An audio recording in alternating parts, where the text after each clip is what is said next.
Here are the ways to exploit your fantasy football league this year in a way that your league mates aren't expecting for you to actually win. Starting off with the scoring settings in your league. If you are looking at a PPR league, a half PPR league, a non-PPR league, the way that you should value positions is wildly different. There are going to be a couple different ways that we can go about looking at this, but the first thing I want to do is just look at the elite level scores at each position depending on your league format. So if you're playing in a full PPR format, over the past 10 years, that's 2014 through 2023, I dove into how many finishers that you had averaging 20 points per game or more at quarterback, running back, wide receiver, tight ends. At quarterback, you had 56 finishers over 20 points per game in a PPR format. At running back, you had 32. At wide receiver, you had 34. And at tight end, you had a total of 1.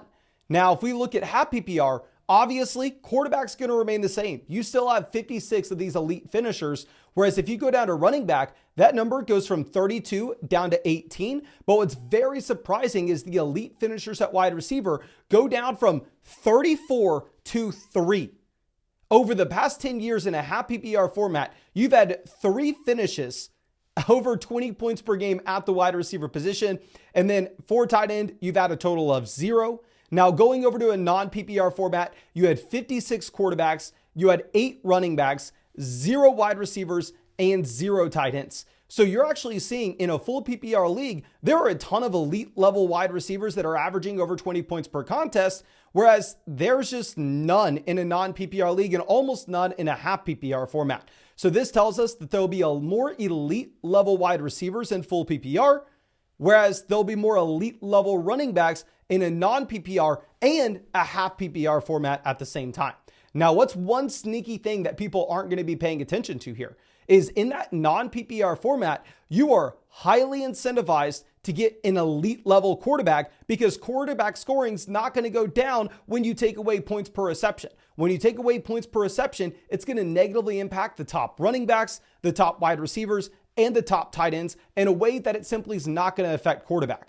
Now, there are a couple different other ways that we can look at this. So instead of just looking at the players that are at the very top, the elite level scorers, I wanted to go through and see how likely is a position going to be filling out your flex spot depending on the format that you're in.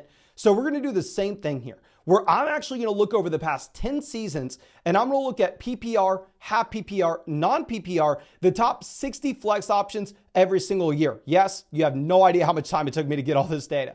But an example of this is if you go to 2023, in a PPR format, you had 23 running backs being inside the top 60, you had 32 wide receivers, and you had 5 tight ends. I know the numbers aren't going to add up to exactly 60. There's a little bit of wiggle room based off where the points per game cutoff is. But regardless, you get the idea. Going over to half PPR, instead of 23 running backs as you had in a full PPR, you're at 27. Instead of 32 wide receivers that you had in a full PPR, you're at 29. And instead of the 5 tight ends you had in a full PPR, you're at 4. And then going over to a non-PPR, you had 33 running backs, you had 26 wide receivers, and you had 2 tight ends. Now I'm going to add up every single year over the past 10. We're going to look at this from a percentage standpoint of how likely these positions are to hit your flex spot dependent on your scoring format. In the PPR, you actually had over half of the viable flex plays coming from the wide receiver position at about 53.5%. You had 8.2% of the field being tight ends, and you had about 38% being running back. Now, if you go over and you look at a non-PPR format, you actually see that wide receiver number comes down from about 53.5% to only 42.5%. You see the running back number goes up from 38% to 52%. Now, of course, a half PPR format is pretty much right in the middle here. But what this tells us is not only are running backs going to dramatically outscore wide receivers at the very top of your fantasy football elite options in that non-PPR format, but also in that non-PPR format, more likely than not, you're going to be wanting to put a running back into the flex spot. So I do want to reiterate here, we're going to look at a couple more math problems, but nonetheless, in your non-PPR format, wide receivers are going to be heavily discounted. You should not be going after the elite guys. You should be trying to win at running back both with the elite players at RB1 and RB2, as well as you want to have the depth at running back where you can be playing a running back at your flex, because in a non-PPR format, that's most likely optimal. Whereas in a PPR format, instead, you're going to be a little more likely to go ahead, take wide receivers early because there will be more elite options at the wide receiver position, and take more wide receivers for those depth names because wide receiver is going to be a little more likely to hit your flex spot. Now, obviously, half PPR, that's going to be right in the middle between the two. So if you look at my rankings that we put out over on flogfantasy.com, you will see in our draft guide with our ranking sheet, everything I'm making will be for a half PPR format. And I'm teaching you exactly how to adjust for your exact league settings, where I know a lot of y'all are going to be playing in PPR. Some of y'all will be playing in non-PPR. Now, I'm used to playing in half PPR, especially since I've been drafting on Underdog every single day for years now. And of course, I'll still be drafting there every single day until the start of the year. We actually have flock tournaments being hosted on Underdog every Monday and Thursday. So if you want to join a draft with me, or if you want to go get into a flock tournament Monday or Thursday, we're going to be live every single night on this channel doing those Underdog drafts. They're best balls to no time commitment at all during the season. So I draft hundreds of teams every year. It's how I won $150,000 on Underdog 2 years ago. And if you use code FLOCK with the link in the description or the comment section, you're going to get my 2024 Fantasy Football Draft Guide, my 2024 Fantasy Football Rankings, and my 2024 ADP Consensus Cheat Sheet, all three which are going to be updated every single Sunday and emailed to you with the email address you signed up to Underdog Fantasy with every Sunday till the start of the season. And also, if you use code FLOCK, you're going to get a 50% deposit bonus up to $250. And if you use code FLOCK, you're going to get set up with a special Christian McCaffrey pick'em, more than less than half a total yard, which is available to anybody who uses code FLOCK on Underdog.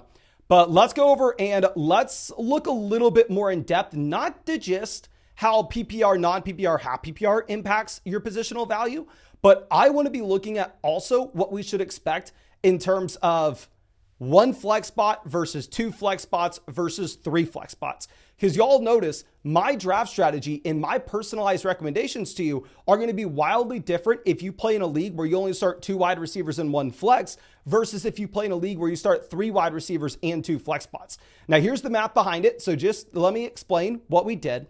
Essentially, I went through and I took the average QB6 points per game in a PPR league, half PPR league, non-PPR league, every year going back over the past 10 seasons. I took the average running back 6 overall finish from a points per game perspective and half PPR, full PPR, non-PPR every year over the past 10 years. I did the same thing with RB18. I did the same thing with wide receiver 6, wide receiver 18, tight end 6, and then flex, we called it 60. So here, in my mind, I think this is a very easy way to see what does the average running back 1, the average wide receiver 1, the average tight end 1, the average QB 1, and the average flex play give you from a points per game perspective, going back with every league scoring format over the past 10 years on average. And what we are doing is we are looking at how these percentages change based off your scoring format and the amount of flex spots that are in your starting lineup. So the first thing that I want to be looking at will be the PPR single flex. If you're in a PPR single flex league, you should expect that about 30% of your lineup production from a week-to-week perspective is going to come from the wide receiver position. Keep in mind, that's going to be both your wide receiver 1 and your wide receiver 2. You should expect about 28% to come from running back. You should expect about 18% to come from quarterback. You should expect about 11% to come from the tight end and about 11.5% to come to the flex. Now, if we actually look at this with a single flex idea, going over to a non-PPR format, what you are going to see is wide receiver dramatically comes down. Wide receiver goes from about 30.5% of your lineup output to only 26%. Running back is actually going to go up, but from only about 29% to 30%, not a massive jump. Tight end's going to go down just a bit. Flex is going to go down. And what's very interesting is going from that PPR single flex to that non-PPR single flex, the quarterback output is going to go through the roof. The reason for this is every other position is going to score less, where quarterback is going to remain the same. So quarterback actually jumps from 18% of your starting lineup output up to almost 24%. So if you're drafting in a non-PPR league, not only should you be discounting wide receivers, not only should you be pushing up running backs, but you should also go out of your way to target an elite level quarterback, because that can make all the difference. Now, what's very interesting is if we look at this with a double flex format, and you see exactly how different this is. So if we go over and look at a PPR double flex format, your flex percentages are actually going to go up to about 20.5%. Tight end's going to come down slightly to 10.1. Wide receiver is going to be 27.5. Running back's going to be about 26. And your quarterback percentage is going to come down to 16.5%. Now, what we can take away from this, and we can look at the same thing non-PPR, but I really want to look at the difference between the single flex and the double flex at this point, is you're going to see that in that single flex league, both tight end and quarterback, they're going to make up a higher percentage of your starting lineup output versus that double flex league where tight end and quarterback will make up a lower percentage of your starting lineup output from a week-to-week perspective. So I know a lot of people that are watching this are going to be playing in leagues where you only start one quarterback, two running backs, two wide receivers, a tight end, and a flex. And in that specific format, you are highly incentivized to go out there and grab an elite tight end and grab an elite quarterback, because in that format, they're going to make up such a high percentage of your starting lineup output, especially if it's a half PPR format or a non-PPR league. Whereas the more flex spots that you add into your lineup, the more starting lineup requirements you have at wide receiver, the smaller percentage the quarterback pie actually becomes, where if instead you're drafting in a league where you have to start 3 wide receivers and 2 flexes, that's going to be a league where you're more incentivized to completely punt tight ends. Because who cares? Tight end's going to make up such a small percentage of your lineup, and you're actually incentivized to go with a 0 QB approach and maybe stream the position, because there, what you should focus in on is you should slam wide receivers both in the early and middle rounds of your draft, because they are going to make up such a high percentage of your starting lineup output. Now, I didn't break this down from a flex perspective of if your flex is going to be tight end, running back, wide receiver, but what you need to do is you need to combine this with the overall flex conversation that we had previously, and you need to just kind of assume where your positions are going to line up for that flex. If it's a full PPR format, I showed you that data that more likely than not, you're going to have a wide receiver in your flex spot. If it's a running back centric league, aka a non-PPR league, you're more likely than not going to have a running back in your flex spot. Half PPR, obviously, you're somewhere in the middle, which is why I'm making my rankings for a half PPR format, and you can do the adjustment. But really, it goes to show the more flex spots you add in, the less important quarterback is, the less important tight end is. The fewer flex spots you have, the fewer starting lineup requirements you have at wide receiver, the more important quarterback and the more important tight end come. So we've covered pretty in depth both how scoring impacts your overall draft strategy, as well as how starting lineup requirements impact your overall draft strategy. So what I want to focus in on now are a couple different things that you may not be thinking of. The first thing I want to focus in on will be the rules in your league. This is something that I have found that's very different based off just however your commissioner set it up. So if you're looking at the IR rules specifically in your league, there will be some of y'all that are playing in leagues where you're able to put players that are just listed as out. You're able to put players that are listed on the PUP. You're able to put those options on the IR, and you may have 2 to 3 roster spots specifically dedicated to the IR slots. And in that style format, you are actually going to be highly incentivized to go through and take Jonathan Brooks, to go through and take TJ Hawkinson, these guys that are going to be injured going into the season, because if you take them, throw them on your IR and pick up another guy off the waiver wire, it's almost a cheat code in that you have an extra roster spot and you have more waiver wire moves that you can make at the beginning of the year. Now, on the flip side of that, if you're in a spot that you're not able to put that player that's listed as out, you're not able to put that player that's on the PUP on your IR, there, if you were to draft Jonathan Brooks and you were to have a shallow bench, then all of a sudden, he's just going to be wasting a roster spot at the bottom end of your team. And really, it makes no sense to do that. Now, I will put the little added bonus that I've actually seen leagues where you can put suspended players in the IR, which obviously make Jordan Addison and Rashee Rice potentially a little more interesting as well. Now, one other thing that we need to be looking at will be the amount of roster spots that you have in your league. So if you're going to be in a draft where you only go 15, 16, 17 rounds and you draft a defense and kicker, that's going to be a very shallow format where the waiver wire options through the year are going to be great. That's a kind of league where both Kyron Williams and Puka Nacua came off the waiver wire after week 1. And if you were in a position where you could easily make drops on the bottom end of your roster and go pick up those exciting waiver wire names, you maybe picked them up, you maybe won your league because of it. Now, on the flip side of this, if you're going to be in a draft where you go 20, 21 rounds deep, and all of a sudden the waiver wire is really dry, this is going to change your late round draft strategy. So in the former league, that's going to be a little more shallow. What you are highly incentivized to do at the end of your draft is you want to take running backs that if they were to have the role that you're looking for, they are immediately hits and you know that you're going to keep them on your roster.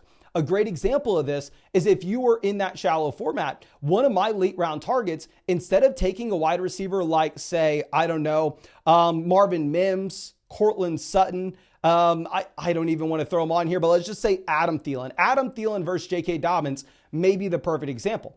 In that shallow format, say you select Adam Thielen, and then there's a hot waiver wire pickup after week 1. Nothing's really changed in the first week where you know, oh, okay, yeah, I saw Adam Thielen, I can cut him now. No, I mean, really, you're not going to get any information. He's going to be the same player after week 1 that he was when you drafted him. But with J.K. Dobbins, if you draft him and all of a sudden he's the running back 3 in Los Angeles, he's not getting any touches, cool, I'm glad I know I can cut him. Whereas on the opposite end of the spectrum, maybe we get to week 1 and J.K. Dobbins has a massive role in Los Angeles and you go, great, I know I need to keep him now. So what I like doing is I like taking the running backs with uncertain roles but have upside at the bottom end of my roster in those shallow formats, because you will always be able to go to the waiver wire and pick up someone that looks like Adam Thielen. So to draft him in one of the last rounds of your shallow redraft league, it doesn't really make sense because it's going to hurt your ability to make moves off waivers and you're not really going to get any added upside from it. Now, one other thing that I want to talk about will be the specific playoff rules that are in your league. Now, I know this is very nuanced. You're going to have to look it up. You're probably going to have to go to additional league rules. But I've seen 2 different things, and this mainly applies to 10-team leagues. Because if it's a 12-team format, how it should be set up is you should have 6 teams that make the playoffs. The top 2 teams are going to get a bye, and then the other 4 teams are going to fight to make it to the semis. So that should be the standard setup in a 12-team league. Sometimes I've seen it where in a 12-team format, you've actually instead had 8 teams make it and no teams get the bye. And if 8 teams make it in your 12-team league and 0 teams get a bye, instead of drafting for points early in the season, what you need to be optimizing for is you need to just chase the highest ceiling possible for the fantasy football playoff tournament, because most teams will make it there and you won't even be incentivized to have a great regular season because you're not going to be able to get a bye anyway. So there, go through and take the guys like Jonathan Brooks that aren't going to be doing much at the beginning of the year, but can give you a very high ceiling at the end of the season. However, if we go over and we look at, say, some 10-team leagues that I've seen that they only have 4 teams make the playoffs, that's going to be a league format where you're actually heavily incentivized to try to go through and have the best regular season that you possibly can. Because fewer than 50% of your teams are going to make the playoffs. The bar to get in there is going to be very high. You probably can't just be 500. You probably have to be a couple games above 500. So understanding the amount of teams that make your playoffs, understanding that if you get a bye for week 1, if you finish at the top of your league, is really going to impact the players that you go after in terms of, are you trying to find someone that may give you a high floor at the beginning of the year, but a low ceiling upside later, such as Chuba Hubbard, or instead are you going to flip it and go for someone that's not going to give you much at the beginning of the year, but maybe a high ceiling later in the season, such as Jonathan Brooks. So I think we've covered a lot here. We've covered scoring, starting lineup requirements, the amount of roster spots you have, your IR rules, your playoff rules. If I can think of anything else, I'll talk about it in the live stream tonight. If you have any questions, come by the live stream. Let me know, because we'll be drafting teams every single day till the season starts. Of course, if you want to draft with us, you can find that link in the description, in the comment section.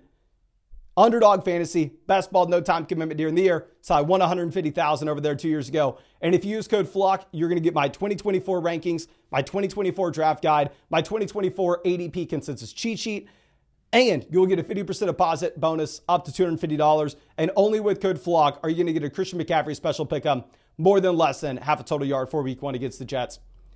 But I think that's all I have for you. Really do appreciate you. Really hope you have a great day, and really hope I get a draft with you in the live stream later tonight.